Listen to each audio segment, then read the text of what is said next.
যার বাবা মা নাই তার আপন বলতে কেউ নেই গো মা। একজন পিতা মাতা তার সন্তান বা সন্ততিকে কেন মানুষ করে জানো মা? শেষ বয়সে খাওয়া মাখা পড়ার জন্য নয়, আর দুর্গা পূজার দিনে একটা দামি শাড়ি পাওয়ার জন্যও নয়।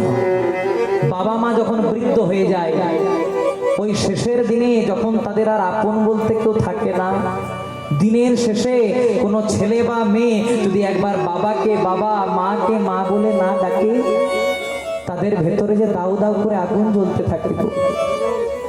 মায়ের এক ফোঁটা দুধের ঋণ শোধ হবে না কোনো দিন, জন্ম জন্মান্তরে করিলে রে সাধনা, দয়াবতী দরদিনী মা। এখান থেকে আপনাদেরকে একটা খুব দামি প্রসঙ্গ বলি মা, খুব মন দিয়ে শুনবেন, গল্প করবেন না। এক বাবা মা, তাদের অনেক অভাব, ভালো খেতে পায় না, মাখতে পায় না, পরতে পায় না, কিন্তু তাদের দুটো ছেলে।